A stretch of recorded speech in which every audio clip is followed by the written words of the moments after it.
Today's speaker is Dr. Lavesse Chile, owner and managing director of Regenerative Wastelabs in Vancouver, British Columbia, Canada. Dr. Chile earned a PhD in chemistry at the University of British Columbia. She has more than 10 years of experience working at the intersection of the circular economy, bioeconomy, green chemistry, and sustainable sciences. Her company specializes in compost science, biomaterials, and organic waste recovery. The company does support businesses and organizations through their transition to sustainable products and closed loop waste management strategies. So hello, Dr. Chile. We really appreciate you presenting today, and the floor is now yours. Thank you, Sam, and thank you, Rose, for the invitation. It's really great to see so many people from across the world. And Ruth, a shout out to you especially. I'm a Southern Hemispherian myself from New Zealand and born in Australia, so great to see you there. And yeah, even as far abroad as Northern Europe. So great to see everybody in the room today. So thanks so much for joining. Yeah, so today we are going to take a deep dive into biobags, but in particular, I guess we're going to be focusing more on bio-based materials, bio-based plastics, and kind of trying to demystify some of those different materials that we see more commonly every day. Yeah, so I guess just a brief overview about the Wastelabs to start us off. So yeah, we are a circular bioeconomy research consulting firm, and we're really here to support the transition to sustainable materials, including compostable dog waste bags. I have worked on a project with my business partners here in Vancouver. They design and produce in-vessel composting technologies. And so they did a pilot study with the city of Vancouver about how we can take those dog waste bags, put them into in-vessel composters and see if they do break down. So that was a really interesting study. But as we'll go through today, the externalities of the organic waste management system and to do with the compostable plastics is a very challenging landscape. And so we'll definitely talk a little bit more about some of the challenges and opportunities in that space as well. But us at the Wastelabs, we have kind of three key services. We work with businesses who make bio-based materials every day. And so I'm sure that you've all seen kind of in the marketplace, we have some companies who sound like they're doing the best thing in the world, who are really saying, you know, we're providing the best solution out there. But at the end of the day, they're actually greenwashing, or they're not really telling you the full picture.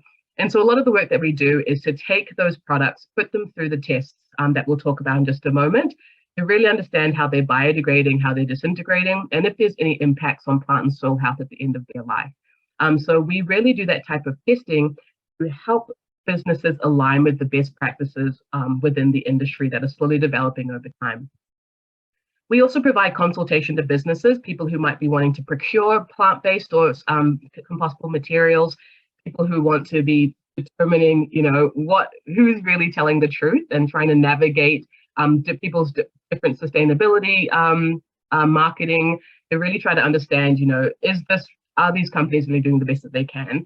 And so we provide that consultation through what we call a whole systems lens, recognizing that, yes, one company, one product might be doing the best that they can, but unless that product fits into the broader system, then we're not going to see the environmental impacts that we really want. And so that's one opportunity that we also, that's one service that we also provide. And the third one is really around that resource recovery technology. So a lot of our research is centered in either what we can call waste management. That's what a lot of people in the room are doing. So how we can take that waste and convert it into compost and make sure it doesn't end up in the landfill. But we also do things which we call waste regeneration. So how we can take that waste and add value to it so it can become a feedstock for other types of industries to use again. We're seeing a lot of people, a lot of companies wanting to use waste and plant-based feedstocks to make new materials. And so we're creating technologies that allow us to take organic waste and turn them into make them into a type of material that can be fed into other processes, start to use that waste as a feedstock to make new products. And so that's been a really exciting part of our research and development process as well. And so, yeah, so we have a research facility based in Vancouver, BC. And we've been working in this space, well, I've been working in this space for about 10 years, but the Wastelabs have been around since early 2020. And you can imagine that was a really challenging time to start a new business. But since then, we've seen such a big this a surge of people wanting to really change the way that they're thinking about making products, producing products, circulating those products around our systems. It's been a really interesting and exciting time for us to be really working in this space. But for today, we're going to talk about plastics, and it's one of my favorite things. I did my whole PhD research on plant-based plastics, and so I'm excited to kind of nerd out with everybody in the room today. But to give us, I guess, a central starting off point, I thought it'd be good to go back to basics and talk about, what really makes a plastic. When we think about a plastic bottle as an example, we can like zoom all the way in and look at what that plastic is made out of. And plastics are made out of things which are called polymers. And so polymers is a Greek word, which means many parts. And so every polymer is made up of multiple different pieces, and these pieces are called monomers. Because the method that workflow will likely need is something like a delta sync method, right? Sorry, I think it's Xenia. If you wouldn't mind. Oh, okay, they've muted themselves. Thank you. So polymers are made up of lots of single units called monomers. And so monomers come together to form these long chains called polymers, and that's really where we get plastics from. But I think it's important for us to recognize that all plastics are polymers, but not all polymers are plastic. And so what I mean by that is a plastic in itself is both deformable and reformable. And so you can think about a block of butter. So you can kind of take your block of butter and you can smush it down. So you can deform it into lots of different shapes. And you can also melt it down to form, I guess, a liquid butter. And you can cool it to then kind of, if you were to pour that liquid butter into a mold, you could cool it back down again and you'd make a shape. That's what I mean by deformable and reformable. But you can also have polymers which are like rubbers.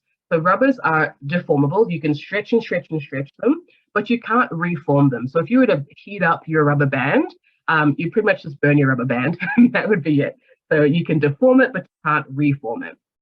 And then we have the third kind of class, which is called a resin. That could be like super glue, or you can think of it like a pancake. So it's not deformable and it's not reformable. So once you make a pancake, you can pull it, but when you pull it apart, you'll have two pieces of pancake, which you can share with your friend, which is always good. But you can't, and it's not reformable. So you can't put those two pieces back together. If you were to heat it up, you'd end up with a burnt pancake, and you and your friend will be really sad because you wouldn't have anything to eat. And so those are the three broad categories of polymers. But the one that we often focus on is this one category called plastic. So thermoplastics, so things which can be heated and remolded to form different shapes, multiple different times. And so we'll focus our conversation on this type of plastic, type of polymer, which is a plastic. But we also have to recognize that all of these different polymer types do have plant-based and also compostable alternatives. And so it's an interesting opportunity there.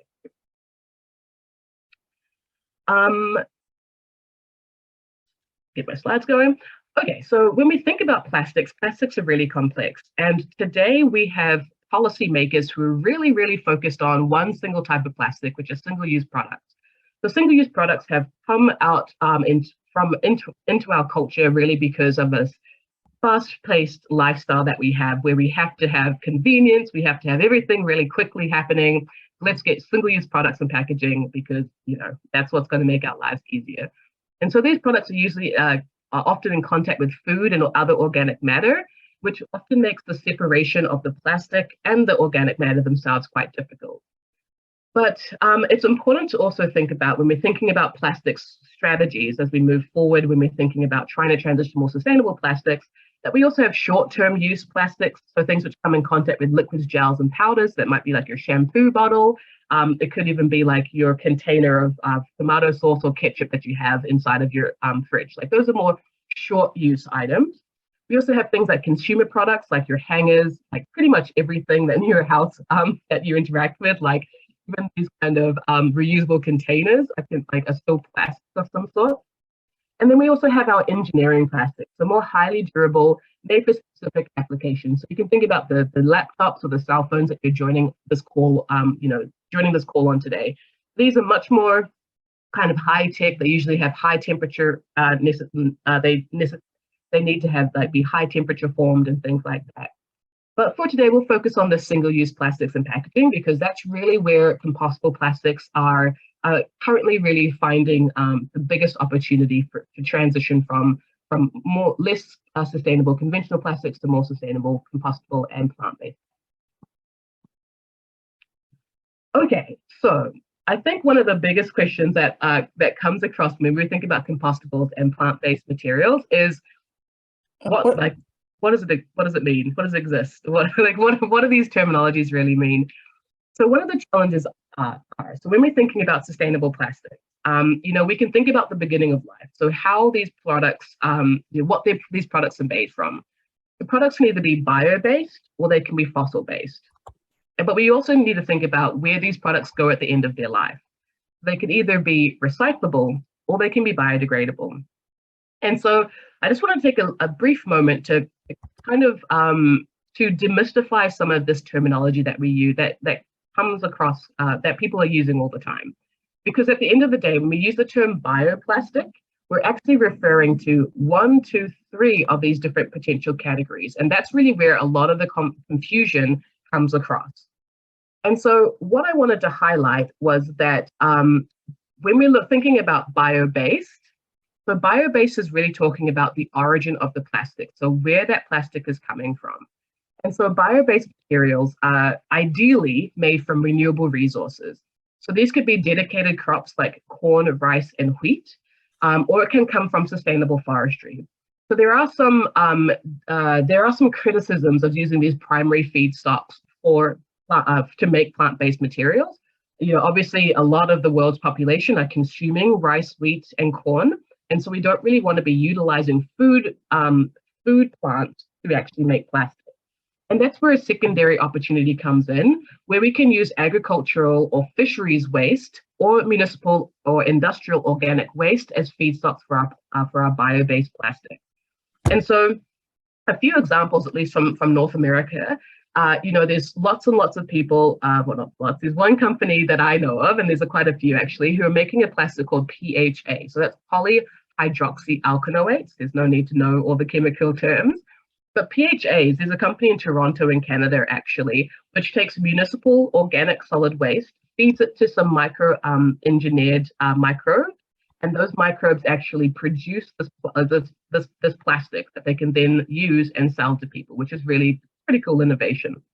And there's also people making things from corn husk, used coffee grounds, banana peels, mangoes, like really almost any type of plant waste can be used to make a biomaterial or bioplastic of some sort. So bio-based is really talking about where that product comes from.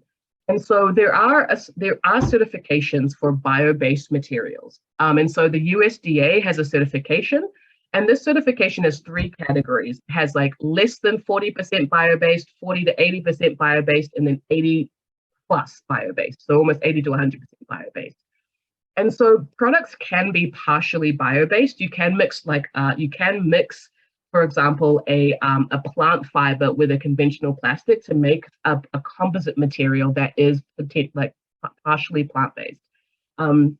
There are challenges with having mixed materials like that. Ideally, you have kind of 2 plant-based materials which are mixed together so that you can have the same end of life.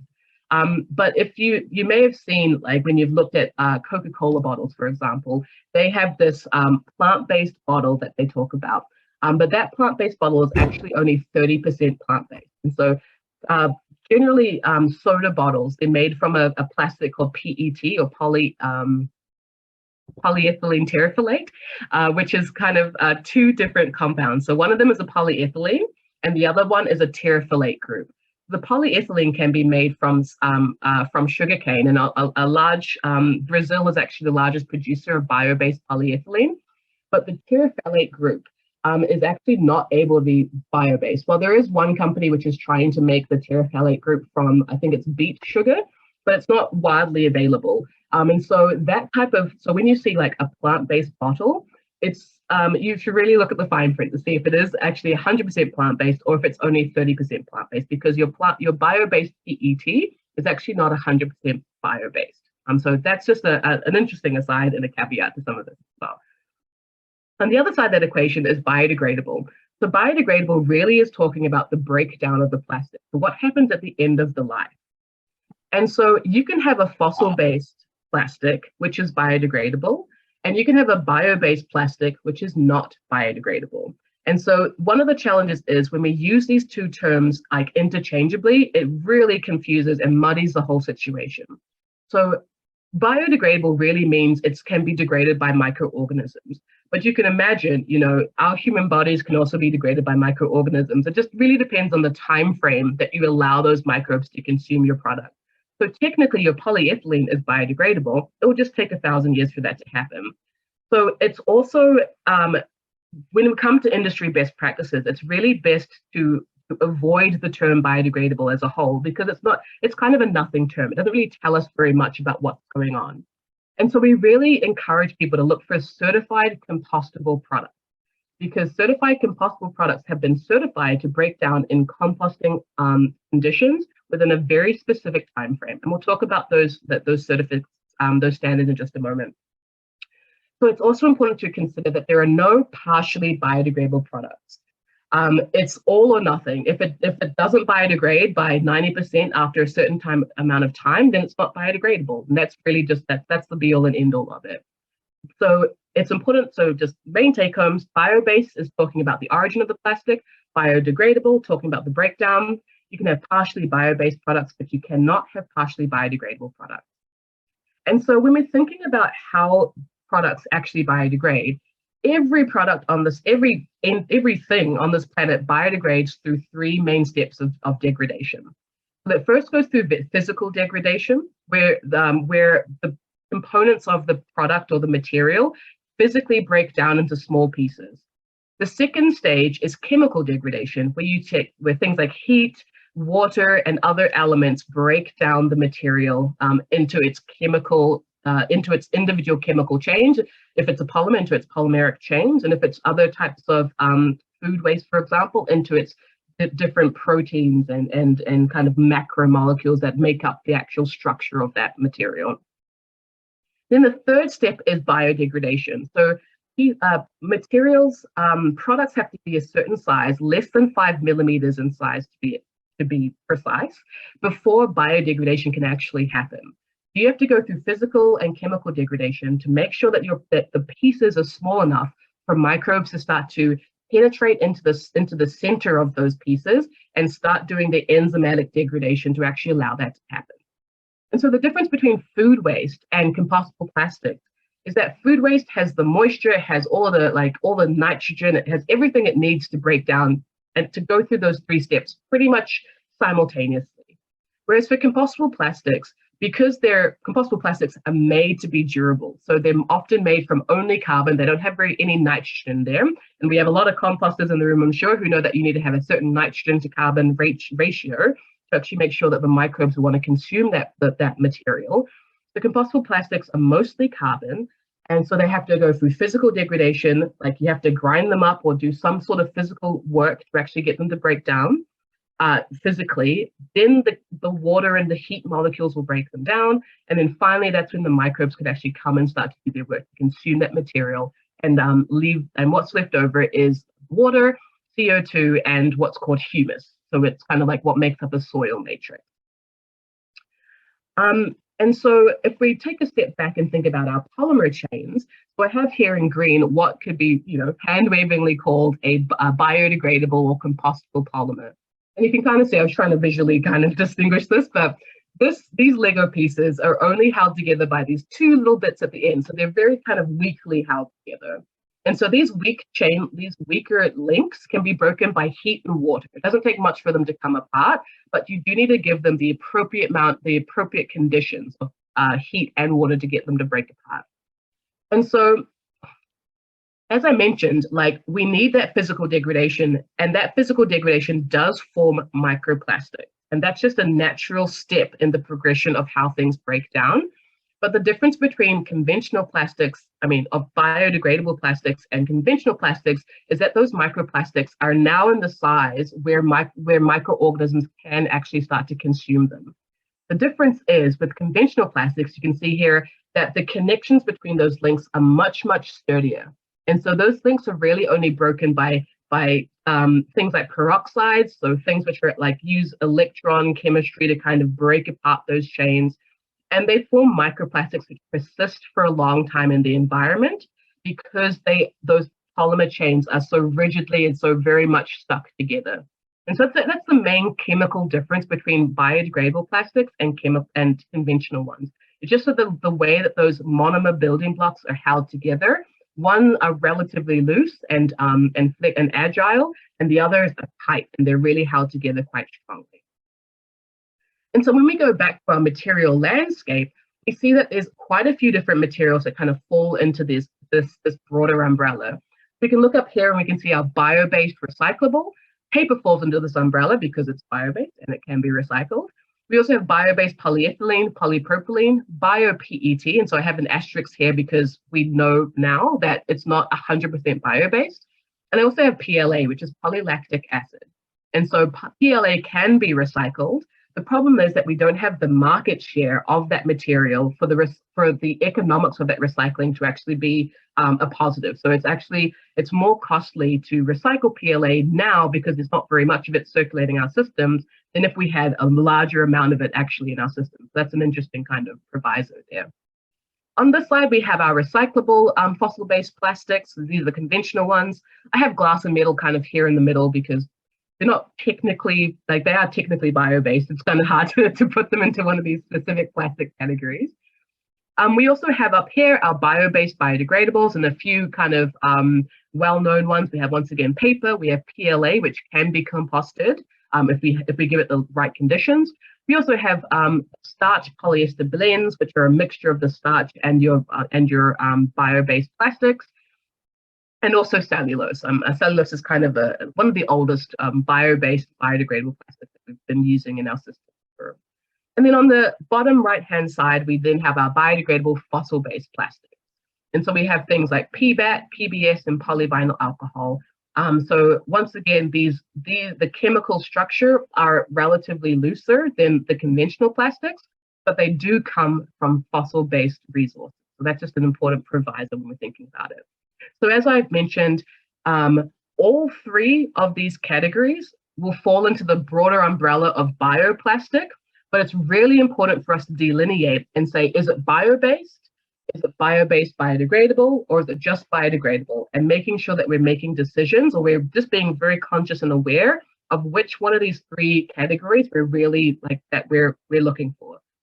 And that's not to say that recycled is not useful. There is a space for recycling. There's a space for all of these within our system, because really we need as many solutions as we can to solve this, our waste problem, rather than just try to focus just on one of these four. Okay, so let's move on. So we've talked a little bit about biodegradable, but how biodegradable is not really a term we want to be using, because we want to have, if when we're describing our products, we want to be as specific as possible. And that's where these industrial compost certifications come into play.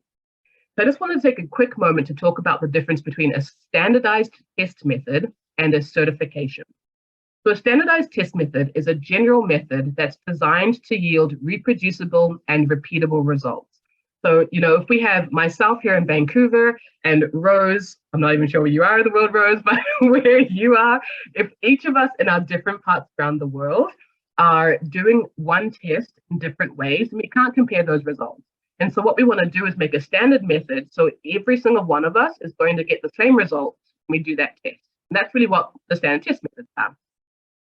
So a certification takes the results of those standard test methods, says, okay, you've passed all the different methods. I'm going to now give you that stamp of approval.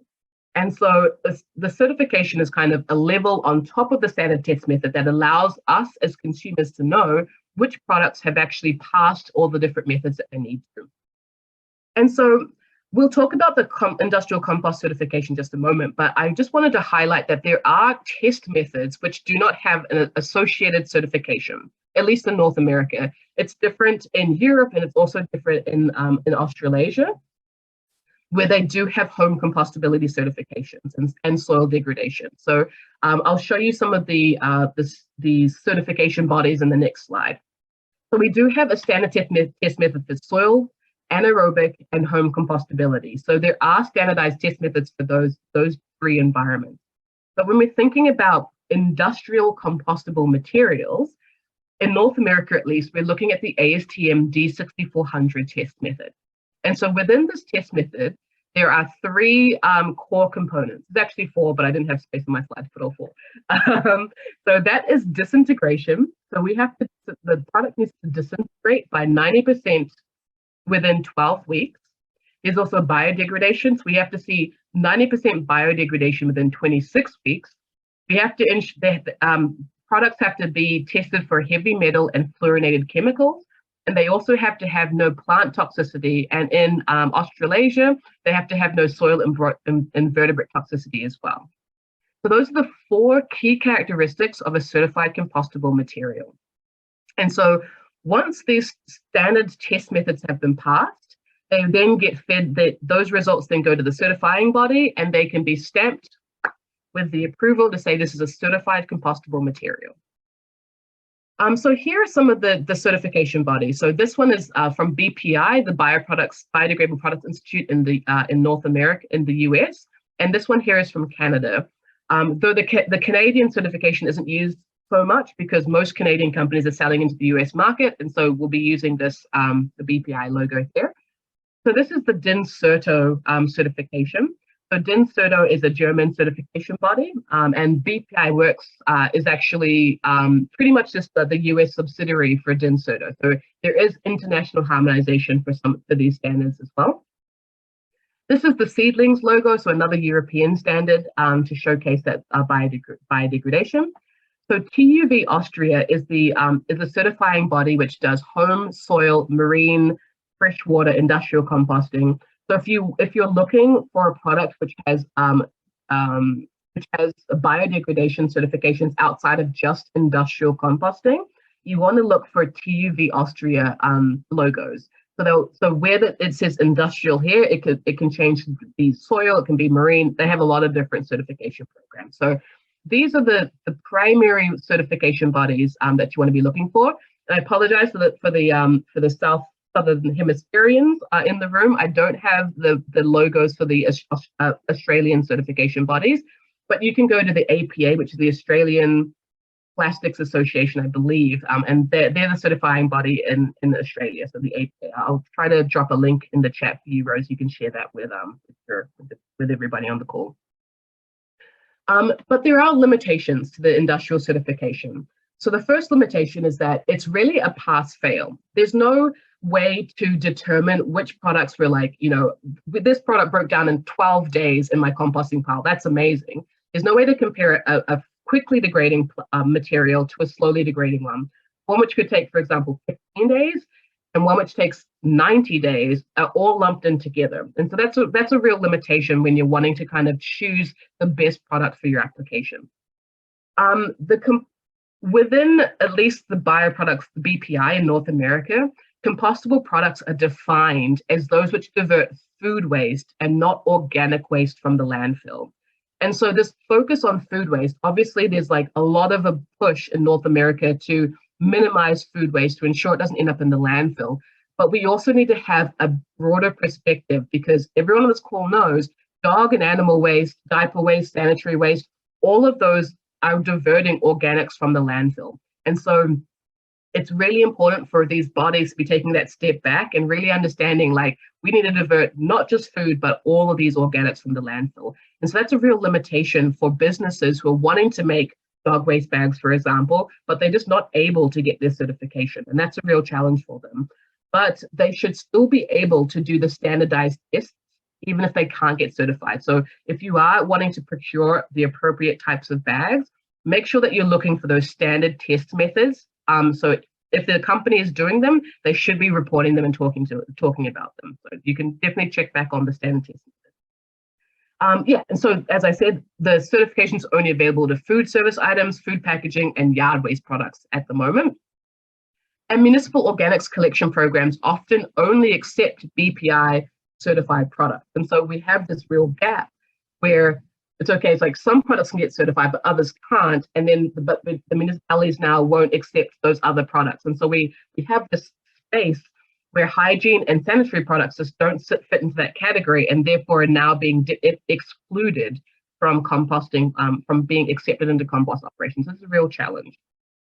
And the other challenge really is that often these lab-based tests, which are standard test methods done inside of a testing lab, they don't always match what's happening in the actual pile. And so that's really where field testing comes into play.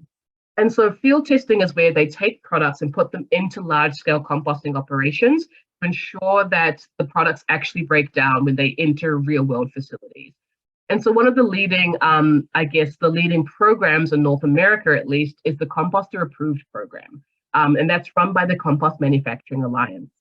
And so BPI is starting to expand into encouraging more field testing, but it's all very, it's kind of up in the air. It's like it's currently a work in progress, and the same with home compostability testing in North America as well.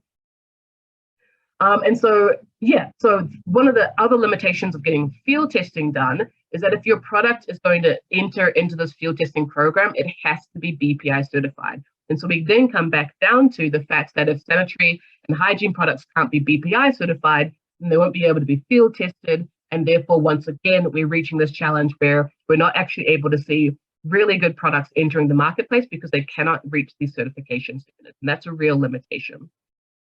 But all of these different programs, for both the standardized test certifications as well as the CMA, they all have databases of approved products. So you can definitely check out the approved products list, see if there are doggy bags on that list. And if there are, that's great. You can definitely use them and you can know that they've passed all of these different tests as well. But I think it's important for us to also focus in on weeding out those problematic plastics, recognizing that maybe some plastics can't get certified, but that doesn't necessarily mean that businesses should be shady and telling you the wrong thing, right? And so the first one that we need to just X out of our lives entirely are the oxodegradables. So oxodegradable plastics are those which contain heavy metals or peroxides that start deterioration. And so oxodegradables are often polyethylenes and polypropylenes, things that we know don't actually biodegrade in the environment very quickly.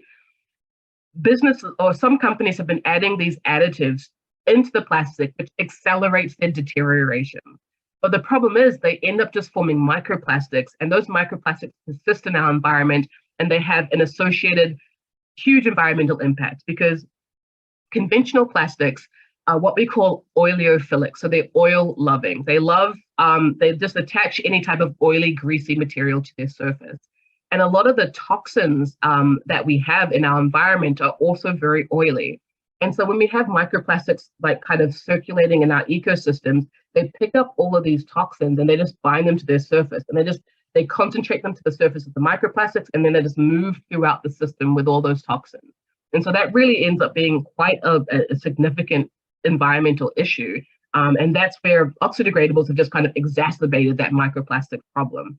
So if you see oxodegradable, exit out of your life and tell somebody so they can report on it. The other, so moving from oxodegradables, so they're actually, oxodegradables have been banned in the EU, and they're starting to be banned here in North America as well. I have to apologize. I'm not too sure about where oxodegradables stand in Australasia. I believe they're also being banned there as well. But to follow up from oxodegradables, companies then decided to make what are called landfill degradables or enzyme degradable. And so this was everything starts with the best intentions, obviously, people don't actively try to be bad in the most parts. But so this was recognizing that if most of our plastics are going to the landfill, wouldn't it be great if plastics would break down in the landfill? And the answer is, yeah, that would be great. Though really landfills are designed so nothing breaks down. On the best days, there's supposed to be time capsules for trash where there's no moisture, there's no oxygen. You just kind of compress it and you let it sit, and that's kind of it. Whereas on the worst day, they're just an ecological disaster. They're just kind of wet. They just start anaerobically rotting, and they have so many odors. And there's kind of those two sides of the coin. And so when landfill degradable plastics into the landfill, they have a microbe that's embedded in them, or an enzyme actually, that starts the biodegradation. But I've investigated quite a few of these different products and these different companies, and I've done the landfill tests, the standardized tests for some of them, but we have not seen any real evidence to show that they do biodegrade under realistic conditions. And all the companies that I've spoken to haven't done any actual like field testing inside of landfills. And I just haven't seen any real information to showcase that they do break down effectively. So I really do caution people from using landfill degradable or enzyme degradable plastic. Polyethylene films, I think we all know, they're just, especially when they're contaminated with organics, are just difficult to recycle. I'm sure Sam and his team at PetScoop have had a lot of interaction with polyethylene bags. And it's just challenging to recycle them because it's just so much human labor to wash and clean those bags and then try to actually get them to be recycled. And really, polyethylene films are the main product that contaminate compost operations today. Like the bags that we use to collect our organic waste, even if they're dyed green, they may not always actually be compostable at the end of the day. I have here polystyrene. Polystyrene has its own problems, and the styrene molecule itself is quite toxic. And so where the opportunity is, despite some of the external challenges with compostables, certified compostables have been shown using the standard test methods to disintegrate, to biodegrade, to not have heavy metals or fluorinated chemicals, to not have plant toxicity. They've been proven to disintegrate in industrial composting. And if there are regions where the compostable dog bags are accepted, it's relatively easy collection. You just have to put them into the green bin. But the problem is that the waste, so despite the externalities of the system not necessarily being aligned with the products that we have, certified compostable products do have proven success. The real challenge is making sure that everything is aligned and that the products are actually ending up in the pile like they're supposed to be. And so when we're thinking about driving sustainability, we have this intention versus reality. The intention is really, we have many, many businesses and jurisdictions aligning with the plastic pact. I have Canada here, but pretty much every country in the world these days, every region is signed up to the Ellen MacArthur Plastic Pact, which is driving reusable, recyclable, and compostable plastics by 2020 X, whatever it ends up being. It can be, there's people saying 3, 5, 10, it's all the same. But one of the challenges that we have is that policy is focused on food waste diversion and plastics recycling, and compostable plastics don't really fit into either of those two categories very perfectly. And so they're often being quite overlooked. And so we have businesses who are innovating without any real clear guidance.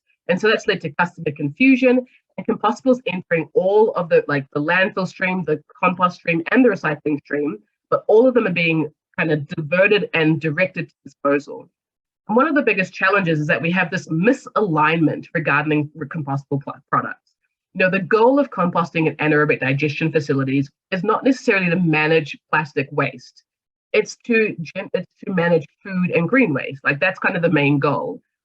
And when plastics enter compost and anaerobic digestion facilities, if the aim is to produce quality compost and digestate, if there's any plastic fragments left over in those materials, then it's an economic burden to the facility operators to have that plastic in the pile, which means that all of those materials, it just makes more sense financially for them to screen out any plastic than to let it go into their pile and impact the value of the end product that they're creating.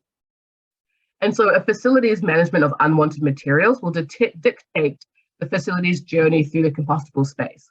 So if they're going to be screening things before it even enters their process or even screening things after, then that's going to mean that even the compostable products have been shown to break down in 12 days, which is shown to have no negative impact on plant and soil health, they're still going to be extracted and sent to the landfill and not fulfill their actual appropriate end of life of reaching, the composting pile that they're supposed to be.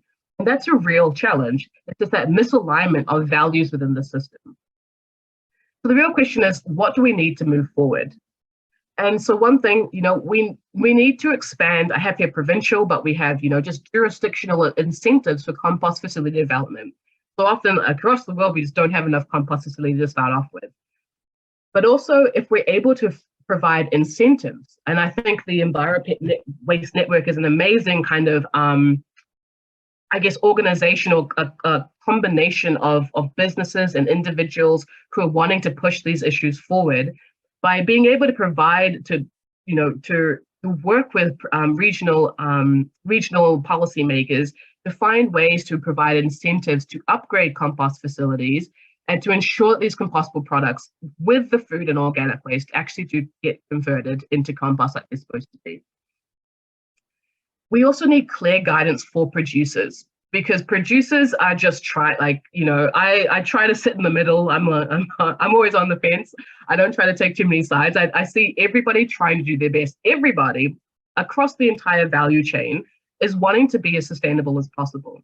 And so, but without any clear guidance for people who make compostable products and how they can actually achieve acceptance into the piles, then they're just going to do what they think is best. And if what they think is best is not actually best, then what's really going to happen? You're just going to end up with a continued misalignment. So being able to bring people to the table to have conversations about what makes the most sense for compost operators, people who are using compostable products like dog bags, for example, and the actual people who are making those compostable products, they need to have clear guidance on actually how they can make the best products possible. We need consistent definitions as well, and we need to update the classifications for certified compostable materials, organic processing facilities, and organic waste feedstocks. So, for example, at least in Canada, in British Columbia, the province are the people who provide the the permits for composting. So if an entity is like, I want to start a composting operation, they have to sign up and they have to get a permit from the province. But at the moment, there's only two permits. One is for leaf and yard waste, and the other one is for source separated organics, so municipal food waste, essentially. But if we had more permits available, one for compostable food products, one for compostable sanitary products, for example, then we'd have more opportunities for us as people who want to use compostables to actually find waste streams to divert those to. That's really where we need more harmonized definitions and updated classifications for all of the different compost facilities and compostable materials that go into them. It's going to be very important to engage with policymakers to discuss how these compostable sanitary products will divert additional organic waste from landfills. Because at the moment, the conversation is only focused on food waste, and we have to broaden that conversation up to be including organic waste as a whole. We also need, as I mentioned, multi-stakeholder collaboration to define inclusive policies and regulations. If the pit waste network is not in the room at the conversation, then people are going to be designing policies which are not going to actually take into account this type of waste that really needs to be managed effectively. And I think one of the biggest things which is kind of missing when we're talking about compostable products and just composting, different types of materials, is really understanding the impacts on soil health. Because at the end of the day, that's one of the biggest pain points for agriculture, for different ministries of environment across the world, is like, what is the actual environmental impact of putting these materials into our soil? And that's the piece, being a researcher myself, when I look into the academic literature, that's the piece which is missing the most. Like, let's take it from just the biodegradation to impact on plant and soil health. And let's showcase that we're adding value to those soils rather than just being neutral or detracting from them. But there's just not enough information to really showcase that that's really what's been happening. So that kind of wraps it up for me. We have all of these challenges, but I always like to think of challenges as, just being the opposite of opportunities, really. And it really just takes a slight reframe to really understand how we can put the steps in place to ensure that these bio-based and compostable materials can actually enter and circulate our systems quite effectively. So I guess I'll pause there, and if there are any questions, or please feel free to chime right in. Thank you.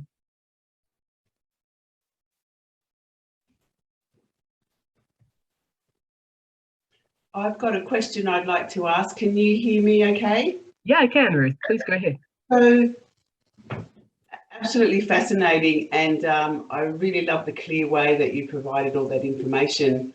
What I'm wondering, if I'm a dog owner and I'm wanting to do the right thing, what are the steps that I can take to, out of all that information, to try and make a decision, for my household?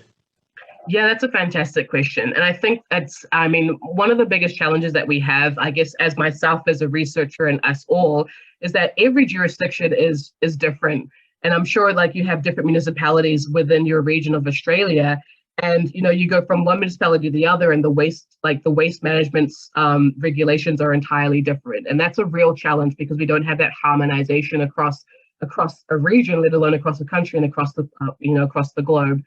So really, what I would say is, first of all, look for the compostable bags in your supermarket. I think compostable bags are going to be better than conventional bags. I mean, they're going to be more expensive as well, but they will have a better environmental impact in the long term. But then also looking at your municipal's waste management systems and trying to understand where that waste, like what's actually happening to your organic waste, because in some municipalities, there's just not even composting operations or compost collection. And that's in itself a challenge, but then all that waste is going to the landfill, and there's not much we can do to change that situation as individuals, at least. But I would encourage you to engage with the waste management systems in your region to try to understand what's happening, and then just be like, I mean, you can vote with your dollars, is what people like to say, but also like bang on doors, talk to your city council and be like, what's going on with organic waste management here? Like, that should be at the top of a lot of people's agenda. I mean, being in the waste space myself, and I'm sure lots of people on this call, like no one likes talking about waste. Like it's dirty, it's smelly, like it's not anyone's highest priority. But if we're able to actually minimize the impacts of our waste management, like that's going to change our entire system. It's the waste is the problem. It's not necessarily the materials themselves, it's how we're managing that material. And so I personally feel like if we can take a waste perspective, and really try to address the pain points of waste management, then everything before that is going to become much more sustainable because we're closing the loop on those materials as much as possible. So I know it's probably not a very satisfactory answer for you, Ruth, but yeah, it's like, I guess the best that we can do is like try to find our plant-based materials, at least, because at least we're not upholding, I guess, the fossil-based system. And then just try to advocate for more organic waste recovery in your region, if there's not already. Yeah. I've got one more question. So if you've got a compostable bag in landfill, but does it actually biodegrade because it's got no oxygen and no moisture and it's compressed? And so is there still an advantage having compostable in landfill? Yes, that's a great question. And so things do biodegrade in landfills. In the absence of oxygen, they biodegrade in an anaerobic fashion, so without oxygen, essentially. But anaerobic biodegradation is what really causes those awful smells and aromas. It's not great. But because compostable plastics are inherently biodegradable, they will biodegrade in landfills, just like any type of organic waste, which is a real shame. But I don't know. I guess it's maybe even a personal value statement. Is it better to have just a conventional plastic in a landfill, which is very slowly degrading, which will last a while, versus a compostable plastic in a landfill, which will biodegrade just like any other organic waste to form the same environmental impact? If we're thinking about just the end of life, then that equation may point to wanting to use a conventional plastic. But I think it's also important to think about the beginning of life and also the overall impact of us continuing to buy petroleum-based plastic.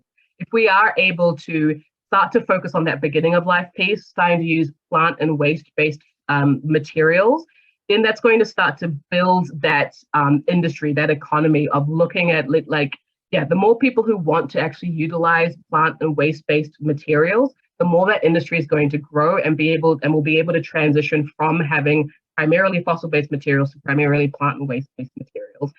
And I'm a real advocate for plant and waste-based materials because we don't have to necessarily ship plant and waste across the world like we have to do with conventional plastics. We can look in your in your backyard and see what waste is there and use that to make the plastic that we need. And so I really do think that plant and waste-based feedstocks will minimize the overall impact of the material and of the products that we use every day. And it's a starting off point. I think there's like desire to I'm also quite impatient, which is why I started my own company and did all these different things. but we have to think about the sustainability movement as steps along a pathway, or else we're just going to burn ourselves out trying to get to the best solution today. We just have to try to do that one thing that's going to change, start that ripple effect in the future.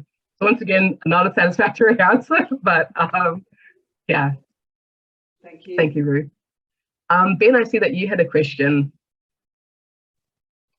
Yeah, thanks for a great presentation. This answered a few of the questions I had rolling around in my noodle. Ruth, I'd encourage you, maybe Rose can put a link to it, but one of the prior webinars was how a homeowner, pet owner, some ideas for doing that processing if you don't have that commercial infrastructure. But my questions for you, Doctor, is for the compostable plastic, the truly compostable plastics, does optimizing a system that degrades that plastic, is that different than a system that is optimized for processing typical, like food waste organics? So I know that, in conversations with some of our local compost producers, one of the barriers is just the timeline that takes those plastics longer than the transit time that they need to do to be economically survivable. So does the plastics, does that take a different compost? Does it just take being more patient with the transit time and finishing time?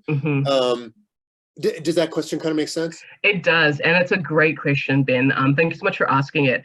And okay, let me start off at the beginning, I guess. The short answer is yes, there is a difference between food waste, biodegradation or composting and plastic. And there's a couple of reasons for that, and there's caveats as well. So for example, the like dog waste bags, garbage bags, how they're very thin plastic, those break down at a much faster rate because they are so thin. So maybe let's go back to my slides, just figure out which one it is. It's try 12. Oh, perfect. Okay, so when we're thinking about food waste, many compost operators do have grinders to kind of macerate the food before it goes into the pile. And the reason they do that is because when you grind it up, it breaks down faster. You're like kind of releasing a lot of moisture. You're breaking apart the physical structure of the material. And the same thing is very helpful for compostable plastics. The difference is most compostable plastics are just carbon. And so you need to have some sort of nitrogen component there as well.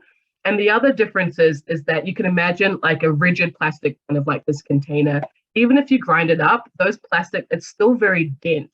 And the microbes in the water have to penetrate into the actual, into the bulk of that small piece. Whereas with food waste, it's like mushy, it's like very pliable. There's already more water inside. So like the transition of enzymes and microbes into that material is very fast. And so there are just some nuances, and it's kind of like a double-edged sword. I've always thought of it as a bit of an oxymoron. Like we're trying to make something which is biodegradable but also durable. Like it just seems like something that is crazy, right? And so, but because of that, yes, we need to have longer processing times. But compost operators are on a thin profit margin. Like the timing of their process is like everything, which is why we see a lot of compost technology driving towards being fast. Like we want to have the fastest turnover as we possibly can. And that's really where innovation in conventional composting has been. But so because of that misalignment for both economics, like the value, like a lot of composters value, they believe that they're creating like good nutrient-rich soil, but the way that they create that economic value is by making either like AAA compost or organic compost. Like that's really where the money is made. But that's the real challenge, and that's where I think policy and things like EPR programs will really help to change that situation. Because if compost operators are able to actually make a profit from slowing down their process to be able to take on these plastics, then that's a win-win for everybody. But until that those economics are switched, either through incentives or additional policies or other supporting situations, then there's going to be no incentive for compost operators to change their process. So what I do encourage is and the other challenge really is if you grind your plastic before it enters the pile and it doesn't break down, then you have microplastics in your compost, and then you go from a AAA down to a B, and it's pretty much worthless to them. And so it's all of those things which need to be readdressed and assessed to really make sure that compostable plastics do enter the pile appropriately. And so those are real challenges. And I know that at least in like pretty much, in both Canada and the US, the compost councils of Canada and the US are board members of BPI, and so that conversation is allowed to be had. But until money is put into the system, I think that's kind of the way our capitalist system works. Like it really comes down to dollars and cents. And if those profit margins don't add up, then there's absolutely no reason for composters to have to take that material, because at the moment they often feel like the industry is just putting waste on them, like deal with this, and then just kind of buggering off and just saying like it's your problem now. So that's really where I like to advocate for like things like extended producer responsibility programs. Is like, how can we work with you composters and municipalities to actually make these systems make sense? You know, if that's us having to take 10 cents of 1 cent off everything we sell so that we can feed it into a fund for compost operators, if that's the province, for example, or the regional governments like saying, okay, if you have this permit for compostable plastics, you're going to directly get funds from this EPR program, for example. Like, we need to have more inclusive policies which are really well thought out so that we can address those pain points from every single stakeholder within that supply chain. I think it was a bit of a long-winded answer, but I hope that answered your question. No, that's very helpful. You know, just because this particular group, we're so focused on composting pet waste, you mentioned one of the difficulties is that, you know, everything is sort of chucked into the same basket regulatorily, and that it has to meet a 90-day schedule and a 120-day schedule and what have you. Is there anything in either your research or the literature where you can drill down and just say, okay, these bags from this provider, it's this material, you know, you could reasonably anticipate, you know, I guess, let me back up a step. Is there a plastic that you know of that's like a pet waste appropriate plastic or product that even like a home composter could use and not fear that we're just creating microplastics, you know, where we can be confident that it is actually degrading to a significant degree? Like, does that exist, or is that really just something that a true commercial thermophilic mixer you know, kind of process, are they the people who really have to handle that kind of material? That's another great question. I'm very wary of like advocating for certain businesses, but I do believe that the garbage bags, like the organic bags, like the kind of the green bags that you get from a variety of different companies, if they're certified compostable, those bags do break down, and even the dog waste bags will break down. I mean, we have external challenges with actually composting dog waste as a whole, which is kind of like another subsection of conversation that we haven't touched on today. And like that includes a lot of different sanitary organics. But yeah, so the bags, they do break down effectively. They've been shown like they're thin enough, and generally most compost operators don't mind the bags, except for the fact that, you know, I live in a big apartment building. You know, if I'm using compostable bags, but my neighbor is using plastic bags, so it's all going to the same bin, then we have a problem. And so that also comes into play where we have to have compostable plastics having a large enough market share that there's a lot of people using the bags that are compostable and fewer people using conventional bags, so that it's easier for us to pick out the contamination. So that's another part of it. Like, because I think at the moment we have, 1% of plastics are actually bio-based, and a smaller subsection of that is actually compostable bio-based. And so it's still a fraction of the market. And what we need is more people using it. But there's such hesitation because of all these challenges. And it's like, until we have a smoother, more uniform landscape, it's just going to be a real challenge. I have done studies myself. I mean, when we're thinking about home composting, it depends on the person who's doing the home composting, right? Yep. So many people are just like, I'm just going to chuck it in there. They get smells. It's just like, it's just bad. But if you're actually like managing and monitoring your pile, and it's like nice and hot and it's good, even if it's not like hot pile, even if it's like 20 to 30 degrees, but you're agitating and aerating like you're like, you know, once or twice a week, you're going to get those bags breaking down. But once again, we might have to just even provide guidelines for people to support them and how to do home composting a little bit more effectively. But I mean, we're all human at the end of the day. It's not necessarily easy to go out and tumble and turn your pile every couple of days. So, and then there's people like me who live in apartments who just can't have those types of piles too. So Yeah, Right. it's definitely challenging, but I do believe certified compostable garbage bags and dog bags, I know there's some of those on the marketplace today, like those should break down effectively in, I can't say in both home, but if it's a well-managed home pile, it should break down, but industrially for sure. But that doesn't address the externalities of the system as a whole, which is the real challenge. Understood. Do you have just a shot in the dark, like for a home composter, let's say they're really keen and they're committed to doing a thermophilic process. You know, is there I'm sorry, I speak freedom units because I'm in America, but so it's, you know, they require 131 degrees Fahrenheit for 3 days. You know, is there if you want to take a run at this for dog waste bags, here's a reasonable standard that you should aim for. Yeah, so I mean, off the top of my head, I think if you're adding, the appropriate, like you're adding your greens and then at least twice as many browns, on a regular basis.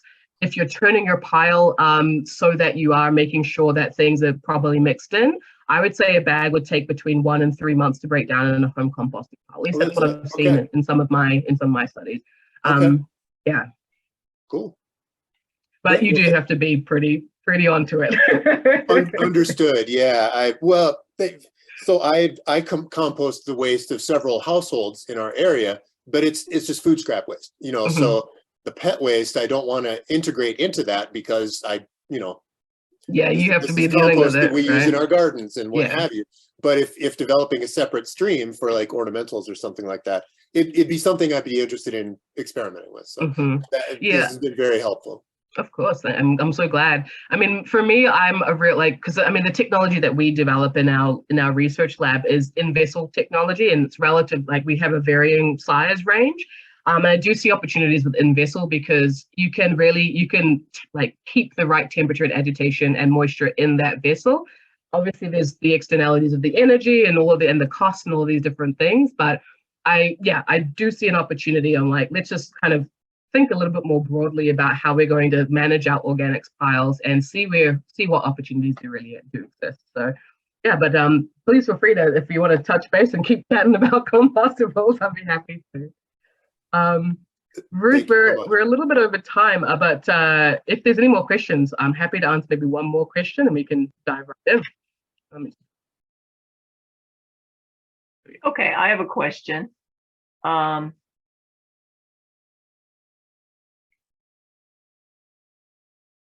Oh, sure. Was that you, Ruth? Sorry, Yeah, Rose. I know where Ruth is coming from. Sorry about that. I don't know why why I'm not showing up here, but I'm here. Anyhow, I heard from a compostable bag manufacturer that if more people bought them, the price would go down. Yeah. And that was the catch-22. And Definitely. it's, if more people bought them and used them, then the price would go down and you'd be able to buy them bulk much less expensively and they would produce more. It's all money, really. It all comes down to dollars and cents. Yeah, definitely. Yeah. And the other thing I wanted to ask is, can people contact you afterwards? Yes, please feel free. I have both my websites. I haven't updated the slide, but you can definitely contact me through the Regenerative Wastelabs website. And it's just info@Regen Wastelabs if you do, but please feel free to check out the website as well. And I'll also share these slides with Rose, and I have just a few different articles and things which might be of interest to the audience. A few white papers that me and my team wrote. I guess I wrote them technically a few years ago. So this one here is a research article, a peer-reviewed research article which came out of British Columbia, where they actually did disintegrate a variety of different materials in municipal home composting environments. This one here from the Compost Council of Canada, it outlines the steps that they recommend for actually trying to align these industries.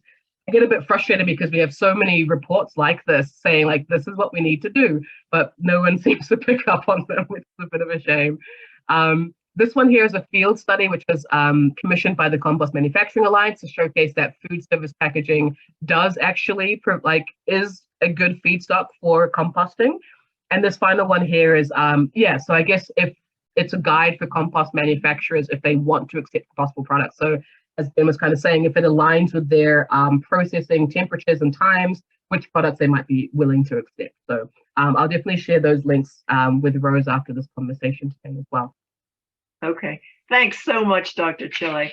I know I'm going to look at the video of this to take it all in one more time. And the video will be sent to everybody who signed up. So be sure and share this if you know of people who are interested in this. And once again, thank you so much. Of course, And my we'll see absolute you all pleasure. again.